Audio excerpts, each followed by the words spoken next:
if you've been wondering, how the heck do I increase my Instagram engagement? Today's your lucky day, because today we're gonna break down the 4 main engagement pillars to increase Instagram engagement. This way you can future-proof your engagement strategies. As always, timestamps are below, let's jump in. For clarification, when I refer to Instagram engagement, I'm specifically talking about audience interaction with your content, not growing your followers. We're talking likes, comments, saves, shares, etc. Your growth strategy might look completely different than the engagement strategy that we're going to be talking about today. Pillar number 1 is connection. Connection is probably the most important pillar because it is Instagram's main focus of their app, to bring you closer to the people and things you love. Even on this article where Instagram explains how their algorithm or algorithms work, they share that it looks for signals to decide how to rank content. Now there's lots and lots of different signals, but 2 key signals that they look at are closeness and your history of interacting with someone. First, let's dive into closeness. Now, what do you think is going to be the easiest way that Instagram will understand that you're close to someone? Talking in the DMs. DMs are your number 1 engagement engine that you have access to. Like if I could tell you to do one thing and implement one thing after watching this video, it would be to increase the number of people you're talking to in the DMs. I am all for sliding in the DMs. I mean, that is how me and my husband met. So DMs, they come in pretty handy. I like to think that the algorithm counts DMs as like a super signal. When you're talking to somebody in the DMs, you are communicating to the algorithm that you're close to that person. So how do you implement DMing someone and do that organically or not come across as like weird, creepy, or salesy? One way to do this organically is to go to any of your recent posts and then look under the comments. Anyone who has commented on your post and has an active story bubble, I want you to watch their stories and reply to something that they have posted in their stories. This is going to be the most authentic way of starting a conversation, and then it's up to you again to keep that conversation going. Now, there are some other ways to increase DM activity. You could use broadcast channels. In your stories, include a call to action, like reply to this story if blah, blah, blah, blah, blah. Reply to this story with da, da, da, da, da. If you posted your morning coffee, you could say reply to this story with your go-to coffee order or your go-to coffee mix up in the morning. You could build out your close friends. Again, another signal that you're close to someone. When someone comments on your post, you could always reply to their comment via DM for a more in-depth explanation. You could offer freebies via DM keywords like comment, chat, and I'll send you da-da-da, or reply to this story with chat and I'll send you da-da-da. Again, encouraging conversations happening in DMs. And finally, you could always DM your new followers. This is something that I used to do when I first started growing on Instagram. Anytime a new person would follow me, I would simply send them like a thank you message, thanking them for following me, and then asking how I could support them, or asking them what are some things that they're currently struggling with right now in their creator journey so that I can make a video about it. Now, I'm not saying you need to manually DM every single person who follows you, but it could be a good strategy, again, to hone in on that closeness signal. So if that's something that you wanted to do, you could always set up an automation with ManyChat because they have a new tool called the follow to DM automation. Basically, this is going to send a direct message to someone immediately after they follow your Instagram account. You could even set up a delay where you send them the DM an hour after they follow you, or 24 hours after they follow you. Now, for clarification, this is not like a cold pitch of your offer, like sign up for my coaching, or here's a freebie, get on my email list. This isn't a way to like increase sales. This is supposed to be utilized as a tool to create a genuine conversation with somebody who has followed you and a genuine connection.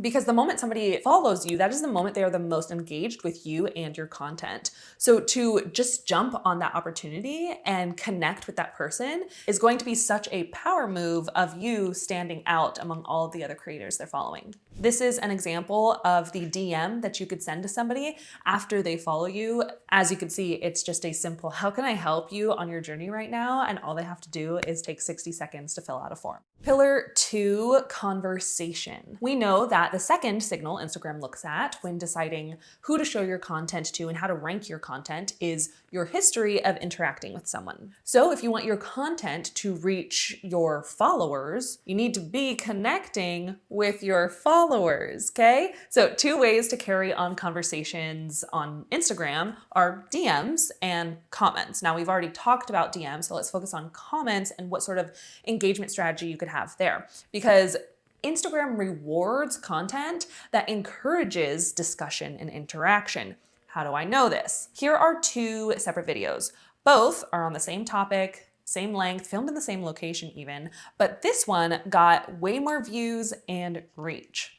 Why? Why do we think that is? Well, when you look at the stats of the 2, there are some strong stats here, but you could see that the standout ratio is the fact that it got 35 times more comments. So here are 2 ways to leverage comments. 1, reply to every comment on your post. If you got 5 comments, your responses makes it 10 comments. If you got 10 comments, replies gives it 20. You can easily double engagement by replying to comments. My dog decided to join our video, so she will be on my lap if you see a little head popping up and down. Now, number 2, you can simply create content that sparks conversation in the comments. To spark conversation in the comments, you can lean into different video types or simply use call to actions that encourage engagement. Some videos that spark comments are videos like vulnerable storytelling moments. This is showing up raw, authentic, and sharing something about your life. People relate to that raw authenticity, and showing that vulnerable side of you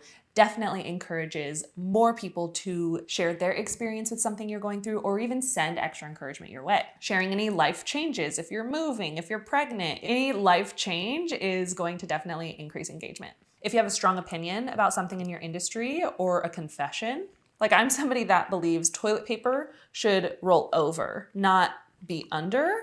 And that's a strong opinion that I have. And some people might disagree. It might be super controversial. So sharing those strong opinions or controversial opinions can be great ways to spark engagement. You could share a problem that you're currently having and ask for your audience to give input. Or even a post all about community input, saying, hey, I'm launching this product, would love your feedback on this.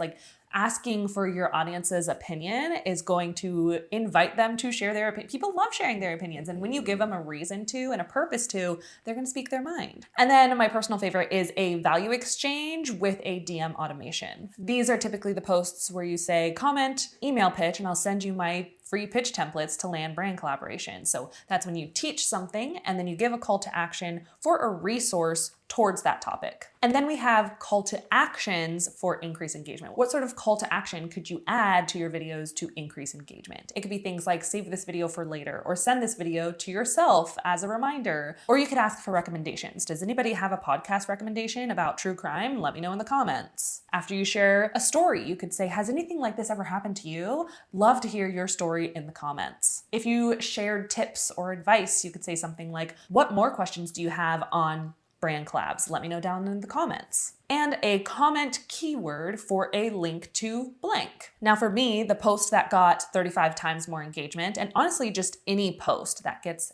extra comments and engagement, it's always either a life moment post, like when I had a baby, I didn't announce that I was pregnant, and I was just like, surprise, we had a baby. So of course that one popped off. And then the other ones that perform really well for me are a value exchange post layered with a DM automation or a call to action. So on this post, it was an educational post, and at the end, I used a comment call to action. So if a person were to comment with a specific keyword, they would then get the main resource for free in exchange for their comment. So there's a value exchange happening there. Now to set this up, you would use a DM automation through ManyChat so that anytime somebody comments that keyword, they would automatically get the link to the resource that you promised sent to them. You don't have to go in and do it manually. ManyChat is a tool that I personally have been using and paying for as a loyal customer since 2022, so I'm thrilled that they're sponsoring today's video. Now, after I had the DM automation set up to basically slide in their DMs,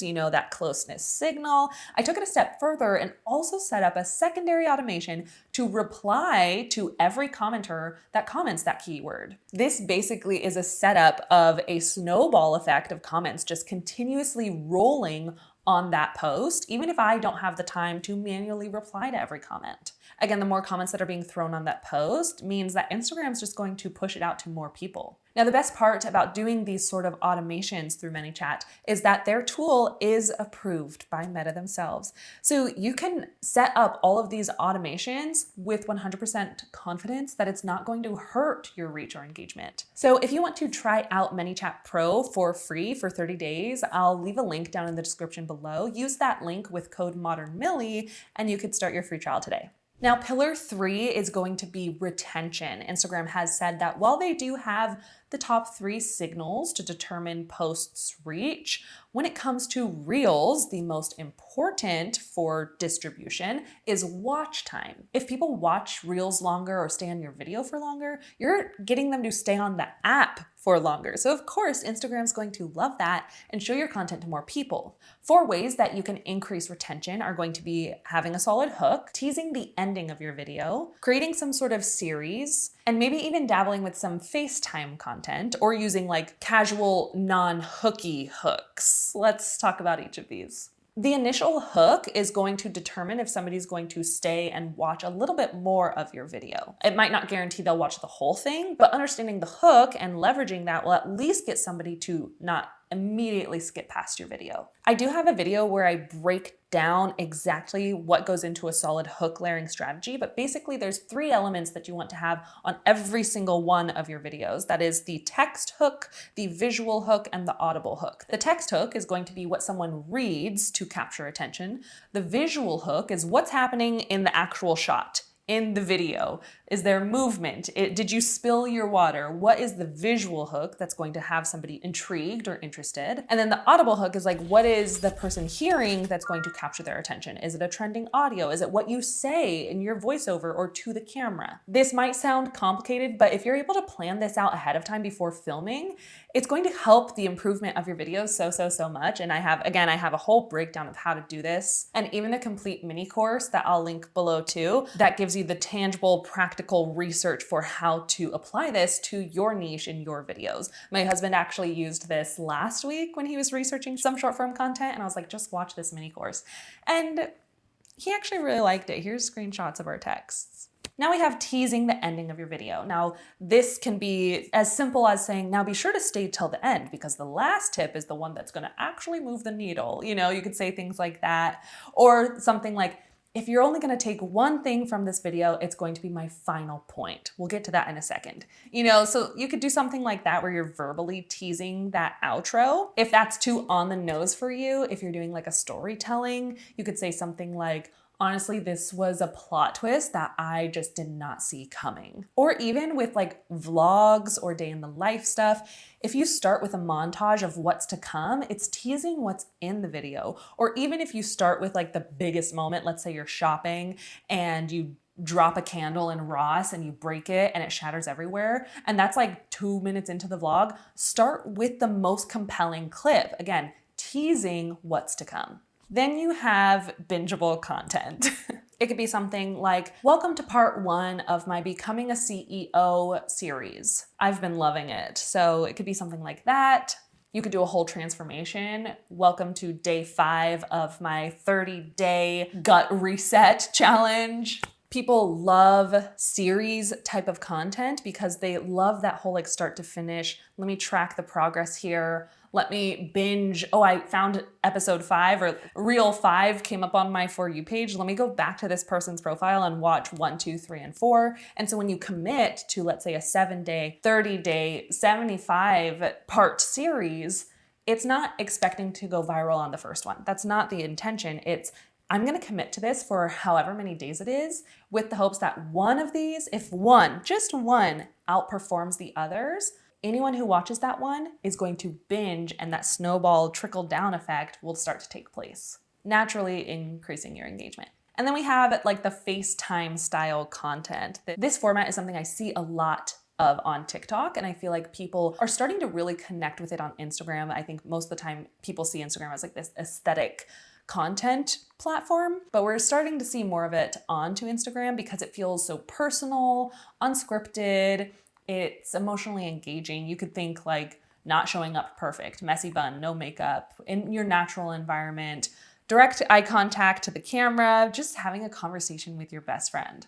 The great thing about FaceTime content is that it feels like you just happened upon the middle of the conversation with somebody, or you kind of accidentally fell into somebody's Snapchat or someone's FaceTime to a friend. And the hook could be something like, be honest, do you struggle with this too? Or this might be a controversial opinion, but now if you've learned something new so far, be sure to give this video a thumbs up. And if you learn 2 new things by the end of this video, I'd love if you consider subscribing, since it's a simple way to support my channel. And it allows me to continue to create free content like this every single week on my YouTube channel. Now, pillar number 4 is adaptation. Adaptation is something that I've been talking about from the very, very, very beginning of teaching Instagram. And that is to always jump on the new trends, if relevant to your industry, new Instagram features. Anytime Instagram launches a feature, being one of the first adapters is going to give you such a huge advantage. And even new uses of AI and automations. When you're somebody who is fast adapting to any new updates in such a fast changing industry, it gives you such a huge advantage because it's putting you ahead of the curve compared to everyone else who's choosing not to adapt to new features, trends, AI, tools, resources, you name it. Some tools that you might not be leveraging on Instagram now are broadcast channels, collab posts, trial reels, turning on closed captions on your reels, and not only that, but turning on translations so Instagram's AI can auto-translate your reel into other languages, creating a close friends list, and again, any of their AI updates. I feel like when I think of Instagram AI, I think of like their little avatar, and you could you could turn your avatar into this, or you could upload your photo and it'll change you to this. And so it's silly, but using it, implementing it, practicing it puts you ahead of the curve and ready for any changes that they build on top of it. Plus, that one strategy of adaptation is going to future-proof your Instagram engagement strategy because you are staying ahead of the game every single time. Now, here's the thing. I know Instagram changes every single second, and it seems like every week Mosseri is putting out another announcement like, hey, we knew a feature, hey, knew this, knew that. So I'm not saying you have to stay on top of all these things and you need to update this and play that. No. Pick and choose maybe one thing a month that you're going to adapt into your current Instagram strategy. That way it feels more attainable and more realistic for you to keep up with. At the end of the day, you want to think of Instagram as a relationship platform, not just a posting and ghosting platform, because Instagram is going to be prioritizing creators who treat their platform as a community instead of just a megaphone and launching random updates. So which of these pillars are you going to start implementing first? Let me know down in the comments below. And was there anything that I touched on in this video that you'd love to see more of a deep dive on? Because I'm taking requests. I'm taking video requests. Always. I always am. If you've made it this far, watch this video next because YouTube thinks you'll like it. Thank you so much for watching. I'll see you in the next one. Bye.